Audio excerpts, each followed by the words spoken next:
Today, the Justice Department announces that we have reasonable cause to believe that the California Department of Corrections and Rehabilitation, aka the CDCR, the Central California Women's Facility, CCWF, and the California Institute for Women, CIW, are violating both the 8th and the 14th Amendments to the United States Constitution by failing to protect female prisoners from sexual abuse and harassment by prison staff. In addition to these constitutional violations, the CDCR, CCWF, and CIW have failed to adequately implement the Prison Rape Elimination Act, PREA, which is meant to deter, detect, and hold accountable prison staff nationally who commit sexual violence against prisoners. CDCR repeatedly has sustained sexual abuse allegations by its own staff. Examples include multiple cases of sexual violence against female prisoners by staff between 2023 and to the present. I'll give you a couple of examples. In May of 2024, CDCR sustained multiple sexual misconduct allegations against a CIW sergeant for providing contraband in exchange for sexual favors from prisoners. He was caught on camera caressing a prisoner's breasts and turning off his body camera. In another incident, in August 2025, CCWF officer Gregory Rodriguez was convicted of numerous sexual misconduct charges for conduct spanning over a decade, and he was sentenced to 224 years in prison. And one more example, and out of many, many that we found in our investigation, earlier this summer, Sergeant Ralph Contreras Jr., whose job was to investigate alleged staff sexual misconduct, he himself was sentenced to 15 years in prison after pleading guilty to receiving child pornography on the job. Now, the upshot of our investigation is that California's prison system, when it comes to women, has inadequate systems in place to deter, detect, and hold accountable rampant sexual misconduct and assault on female prisoners. Prisoners ought to be able to report this type of staff abuse without retaliation. But California's Department of Corrections system allows these very staff who are accused of misconduct to access sexual misconduct allegations against them in an online system.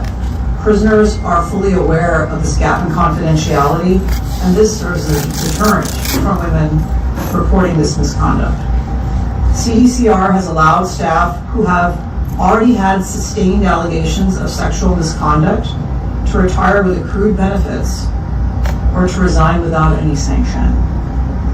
The department is providing California with notice of the minimum measures required to address these serious constitutional violations, including but not limited to expanded camera coverage, enhanced confidential reporting channels, strengthened investigative protocols, improved staff training and monitoring, and implementation of PREA compliant safeguards.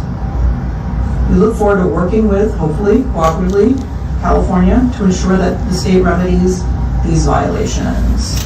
And pursuant to the authority granted by Congress under the Civil Rights Act for institutionalized persons, the Attorney General may initiate litigation, but only after waiting a period of time, and only if state officials do not cooperate with our recommended avenues of remediation. A couple of notes about our investigation, which was done cooperatively both with the Eastern District and the Central District here in the U.S. Attorney's offices. We've been incredibly supportive of this effort. We initiated this investigation in September of 2024 under the last administration. The Civil Rights Division has conducted the investigation jointly, and we conducted on-site visits in May and July of last year. We used expert consultants. We reviewed thousands of pages of documents, including policies and procedures, as well as investigative records, staff misconduct logs, and training materials. And I want to say that the state did cooperate with us in this investigation. We appreciate that. And we are hopeful that we're going to be able to resolve this matter for the women prisoners. They have civil rights like all Americans do. This investigation is distinct from our transgender investigation of men and women's prisons. That's a separate and also very concerning civil rights issue.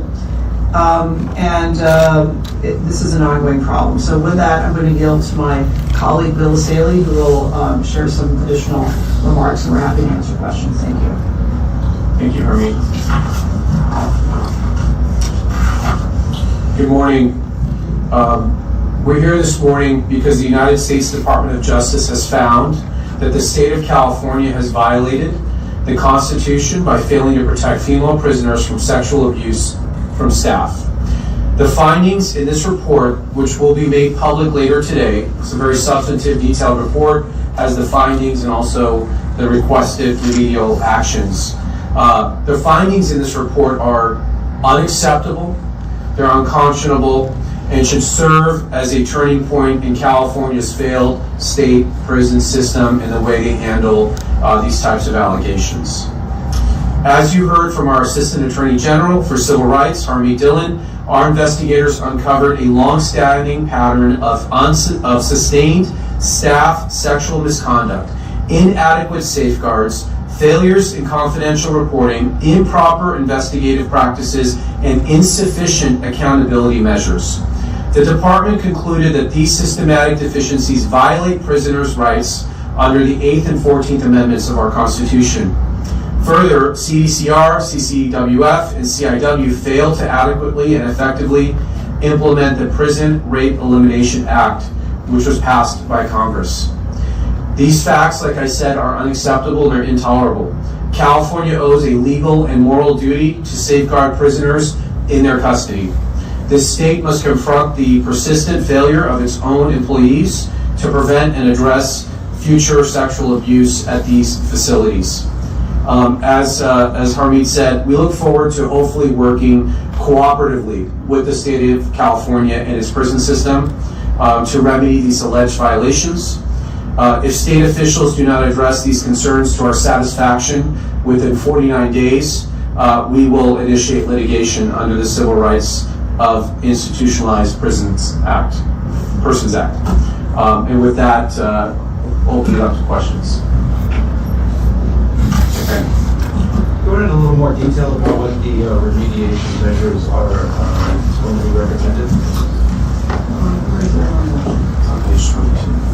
So when we release this report, you look at page 22, it's going to have some detailed findings there with our recommended remediation.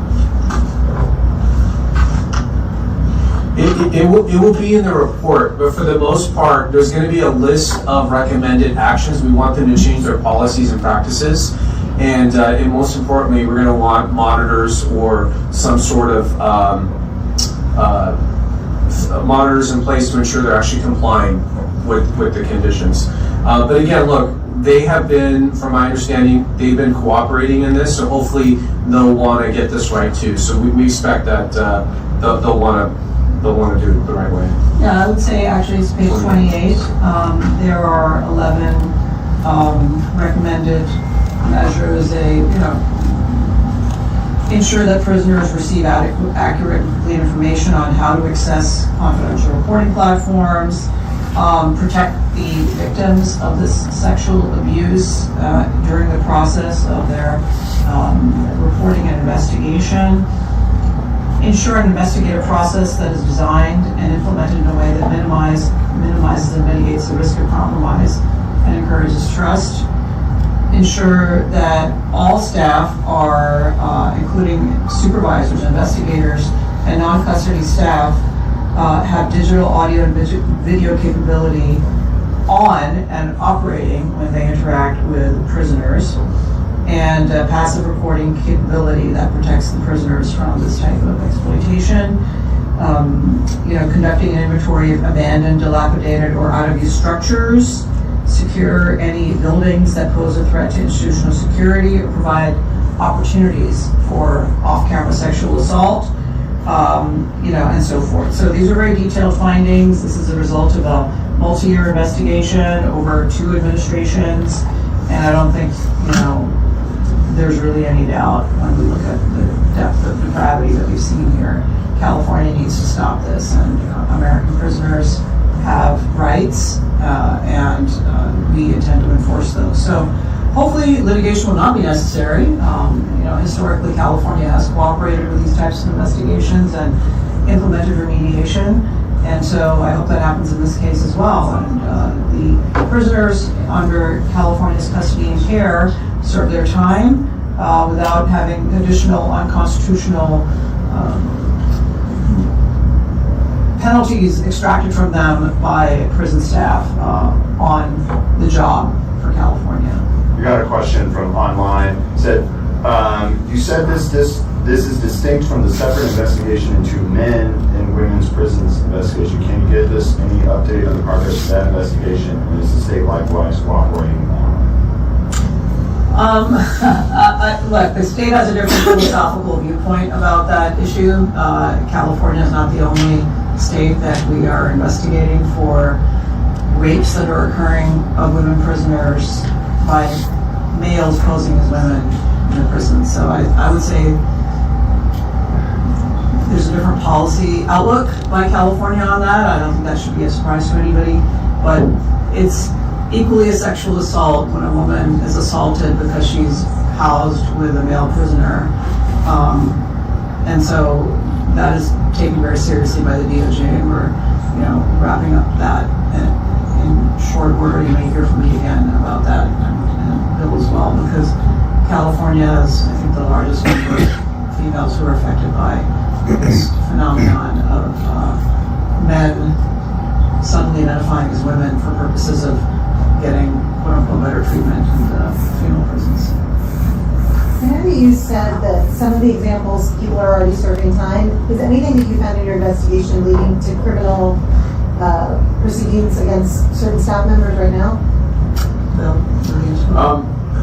My understanding is this investigation wasn't looking into specific criminal allegations. They're looking more into the policies and practices at the prisons, which allowed the cases that Harmeet described to even occur in the first place. So this isn't a criminal investigation, this is a civil investigation.